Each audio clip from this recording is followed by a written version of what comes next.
Hola, all. Welcome to Soul Mechanics. I almost said Time Mechanics again. Uh, I'm your host, Donovan Neal. Please step into my office. Feel free to kick your shoes off and get as comfortable as you like. You are, in fact, not actually here in my office. And I wouldn't want you to be anyway. It's a hell of a mess in this fucking place now. But, anyways, this video is for Casey Ward, a somewhat a longtime member, a good friend, is someone I like a lot, a member of the initiative and now a member of the Remnants program who posted and made a post saying, Piper, do not do that. No. Saying that she would like for people to share their out of body experiences, which I'm going to explain right here and now why I despise that term. You are never ever out of a body. You are always in a body. So I don't like the out of body experience term.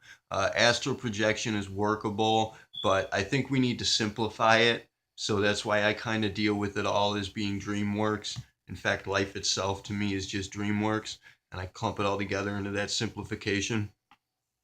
But astral projection works in a manner of speaking. What you do have when you project like that is what we're calling a phantom body. It's like when you get well, I mean, you probably haven't had your hand cut off, have you? But it's like when somebody gets a limb cut off and they still feel the limb. That's because there's a phantom body there. What it is something that what was his name? This one dude, I can't remember his name right now, posited the concept of morphogenetic fields or morphogenic fields. We've spoken to this before. Morphogenic fields are kind of the aura that you have, the halo, the energy body that you have for the most part, the electromagnetic field that encompasses your body is radiating from your body and from your engines, your chakras, and it's just generally a field of static. But what this morphogenic field or morphogenetic field, I'm not sure which one is correct, but I like morphogenic, so I'm going to say that. This morphogenic field, what it's doing is it kind of becomes what you imagine for it to, in a manner of speaking. When we observe this morphogenic field, and we can observe it, yes, we do have fucking cameras that can see this. We know it exists. Anybody can feel it if they just fucking, clear their mind and just put their hand near a plant or something. You can feel there's a magnetic field over everything. But when we observe this in plant life, it seems that this morphogenic field kind of shapes out the form of something, and then the body follows. And I agree with the guy, so I'm going to say we are believing that what this may be is how the process of evolution manifests is, this morphogenic field is kind of shaping the way, paving the way for evolution. It's like an imaginary body that your body will grow into based on your desires, based on your necessities. This is how, fish got legs, is pretty much kind of what this is saying. Fish saw the land, needed to get on the land for whatever reason, and this morphogenic field started shaping out the form for them to grow what was necessary to do that. That's kind of the idea behind it. But nonetheless, whatever the case may be, you have this phantom body that you can actually project from. If you can manage to, there's certain meditations you can utilize that will allow for you. There's certain alchemical, substances you can use for this as well. We'll get to that, but that's a big part of what we're doing here, our investigation. But there are just natural methodologies, meditations you can use to get into such a state where you kind of trick your body into falling asleep while you stay lucid and awake. You stay aware, and if you can manage to get to that point, then you can actually detach this phantom body and move around in it. It's not something that I've done a lot. Not something I do often or have done a lot. Not sure why. I guess I prefer just going into, a full-fledged dream. I mean, you will, once you do that, eventually you're going to start dreaming. And it's inevitable. And I mean, they're connected, the two. When you're having a dream, you're in that phantom body. It's just you're in a world of your own design, a world that's kind of reflecting you in a manner of speaking. but at the same time, you're still in a world that's reflecting you right now. So I mean, like I said, it's all DreamWorks from my perspective, and we're gonna get you guys to that perspective as well. But anyways, she wanted people to post stories about their out of body experiences or near death experiences. So what I'm gonna do is go ahead and tell you guys now about the last time that I died. And we'll go back to the other times before then later on. But the last time I had a pancreatitis, and my pancreas flared up, and this was from drinking booze. And I don't remember exactly. I think it was. I'm not sure exactly what happened that time. I'm gonna have to differentiate the memory there. This could be. I could be thinking of two different times. It did happen three different times actually. I got to this point, but in this particular time, I was in such bad shape, and I didn't even see it coming. Like I kind of felt sick, and they gave me some pain meds at the ER, and I was like, okay, I feel better, and let's wait this out and hope it clears up. And the next thing I know, I wake up like a month later, and they had put me in a chemically induced coma. Now, while I was in this state, this coma, I reached what I refer to as being the never, or many psychonauts refer to as being the void. It's a place you don't want to be. It's like people have imaginings of hell, like that. I don't know where the Catholic hell comes from, the flames and all that. It's like I guess they stole that from the underworld myths, from the Greeks and what have you. But I mean, they might even go as far back as the Egyptians or the Mesopotamians, but I'm not sure. I haven't really. It's something I gotta look into. Be a part of the investigation. What the fuck is hell, and where did it come from? Where did Catholics get this fucked up idea? People have ideas of hell as being like a lake of fire, flames, and some people think of it as being like a frozen ice world, that's inhospitable. Some people imagine it as being like trapped in a nightmare. So people have all kinds of crazy ideas. Have you ever seen Silent Hill, man? That's a good one. But people have all these ideas of what hell might be as like this nightmare scenario. But what you see when you get to this place, the never, the void, it's not something you can't really relate it. You can't speak of it. You can't explain it to somebody. It's like it's not something that you could design with words. It's incommunicable.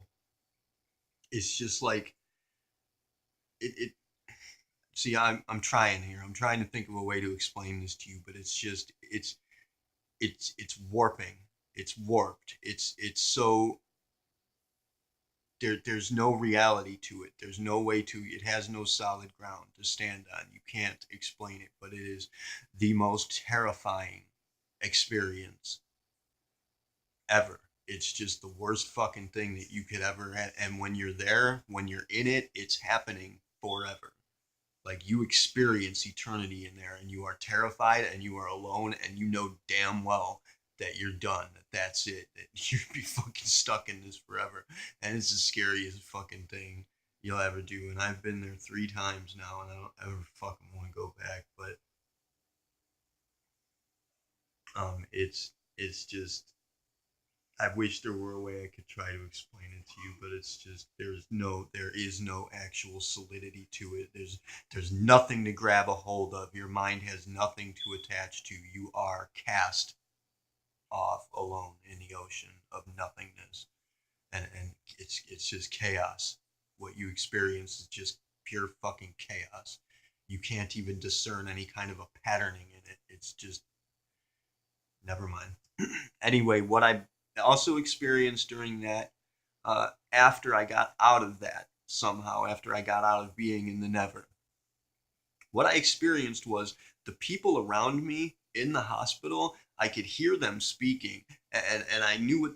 I didn't really know what they were talking about, but I had an idea in my mind of what they were talking about, and the ideas that I got started shaping stories that I experienced. In one of the stories, I thought that the orderly who was attending to me, the aide, the STNA who was attending to me, I thought that he and I had plotted this to get me into the hospital so that I could be brought in as a patient down to some basement level where they kept something that was something that was of incredible value, and we had plotted this so that the two of us could sneak in there and get a hold of this magnificent something. But when we did, he turned on me and he shot me and left me there bleeding. And that was part of this experience I had, kind of dream world experience I had, and that was shaped by things that people were saying around me in the hospital as I was in this coma. uh, when certain people, like when a certain nurse came in and talked, and of course there were people around me, there were people watching me from time to time, my roommate, my mother, some people were there looking after me for the most part, kind of praying over me and shit. But and thank God for that. I'm extremely grateful for them. I'm extremely grateful to have everybody that ever gives a shit, but most especially my roommate and my mother are two of the most important people I've ever known to me. But uh, when the nurse would come in to talk to them, I would see her head pop up, like out of nowhere, out of the darkness. I would see like her head on a popsicle stick, and it was just kind of like, it was a cartoony kind of thing, like he's shaking around the popsicle stick with the head on it. And when somebody else, if my roommate replied or my mom replied, their head would pop up next to hers and be like cartoon popping around. That was one of the things I experienced. But mainly it was the hearing what people said would give me thoughts that would shape these entire dream scenarios whilst I was there. But I was aware of what they were saying, I just couldn't understand it properly. And then I woke out of it and I was in horrible condition. I had all kinds of tubes and shit in me. It was pretty fucked up. It was a weird experience. But bottom line is, speaking to a near death experience, the times that I have in fact gone under, that was it, the never, the void, which I'm sorry to say for anybody who's involved with the psychedelics program, that's kind of what we're going after. We're going to try and break through that barrier and survive, because what I honestly believe that is, I think it's a barrier. I think that it's the edge of eternity. And I feel that that is the experiential representation of the boundary that we encounter in our comprehension. So that's what we're going after. We're trying to punch a hole in that and see what's on the other side, and live to tell about it.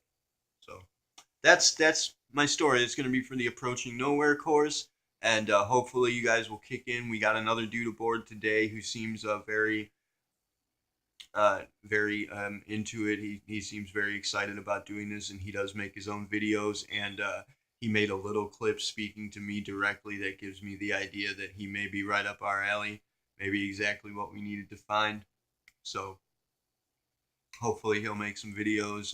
Hopefully you guys will do something. Any one of you can make a quick clip with your phone telling us a story and pop it on anytime you want to. It's not difficult. So get engaged, guys. This is an open investigation. We want to find what that's my story of something that I experienced. If anybody's got anything similar, or anybody's got anything that they've experienced that's different, put them together. That's what we're here for. We're here to put the pieces together. So, love you guys. Thank you for your time. Kila Salai, Terbe Uni, Siari, Namaste.